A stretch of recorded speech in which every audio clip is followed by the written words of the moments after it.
لبيك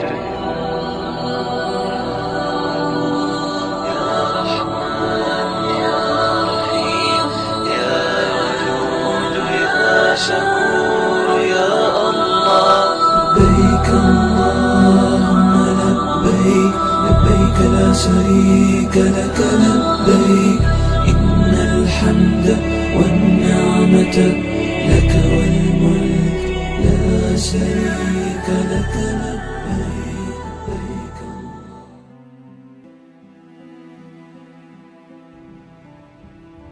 Di dalam ritual ibadah haji terdapat 4 khutbah yang dilakukan dan hukumnya adalah sunnah. Nah, di sini para ulama mengatakan secara global 4 khutbah itu adalah khutbah yang disampaikan pada tanggal 7 Zulhijjah, kemudian ketika tanggal 9 Zulhijjah yaitu ketika wukuf di Arafah, kemudian pada tanggal 10 atau 11 Zulhijjah, dan khutbah yang terakhir adalah pada tanggal 12 Zulhijjah. Nah, adapun untuk khutbah yang pertama yaitu pada tanggal 7 Zulhijjah, ini di sini para ulama memang mensunnahkannya, yaitu dengan tujuan agar bisa memberikan penjelasan kepada jamaah haji terkait bagaimana manasik haji yang harus dilakukan. Dasarnya adalah sabda Rasulullah SAW dari Ibnu Umar yang diriwayatkan oleh Imam Al-Baihaqi, bahwasanya Ibnu Umar berkata, maaf, ini bukan sabda Rasul ya, tetapi adalah perkataan Ibnu Umar, di mana Ibnu Umar bercerita, kana Rasulullah sallallahu alaihi wasallam kana qabla tarwiyati bi yaumin khataban nasa akhbarahum bimanasikihim. Yang artinya adalah bahwasanya Rasulullah sallallahu alaihi wasallam sehari sebelum hari tarwiyah itu berkhutbah di depan orang-orang dalam rangka mengajarkan tata cara manasik haji mereka. Nah, kalau kita perhatikan Rasul berkhutbah pada tanggal sebelum dilakukannya atau masuknya hari tarwiyah, dan kita ketahui hari tarwiyah dimulai pada tanggal 8 Zulhijjah. Maka khutbah yang pertama ini maksudnya adalah dilakukan pada tanggal 7 Zulhijjah. Dan terkait dengan kapan dilakukannya atau dilaksanakannya, di sini ulama berbeda pendapat. Ada yang mengatakan pada waktu sholat duha, dan ada juga yang mengatakan setelah sholat zuhur, sebagaimana ketika seorang hendak melakukan khutbah Jumat di hari-hari Jumatnya. Khutbah yang kedua adalah khutbah yang disampaikan pada saat wukuf di Arafah. Kita tahu wukuf di Arafah ini hukumnya adalah rukun, tetapi khutbahnya itu tidak dikategorikan sebagai syarat atau rukun untuk sah dan tidaknya wukuf di Arafah. Artinya hukumnya adalah sunnah sebagaimana dijelaskan oleh para ulama kita.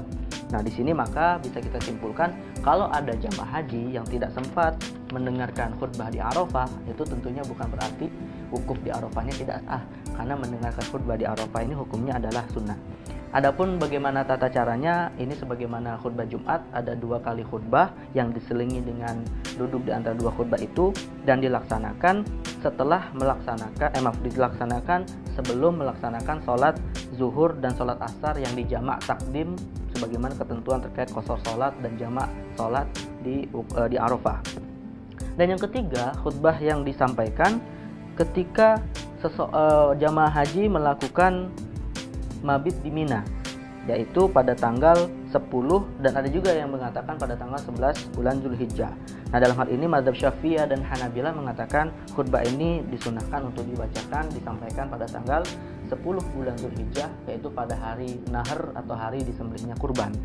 Hal ini didasarkan kepada sabda Rasulullah atau disabdakan dari atas sebuah riwayat dari Imam Abu Daud, bahwasanya Nabi sallallahu alaihi wasallam annahu khotaba yauman nahri bi Mina, bahwasanya Rasulullah SAW itu berkhutbah pada hari Nahar di Mina, yaitu hari ketika hewan dikurbankan.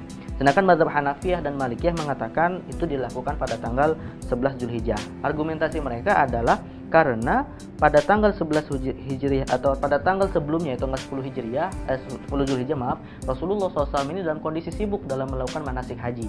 Maka tentunya khutbah itu dibaca ketika setelah kesibukan dalam manasik haji, yaitu pada tanggal 11 Zulhijjah.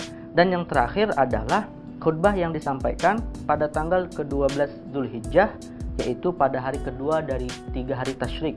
Hari tasyrik kita tahu ada hari tanggal 11, 12, dan 13 bulan Zulhijjah.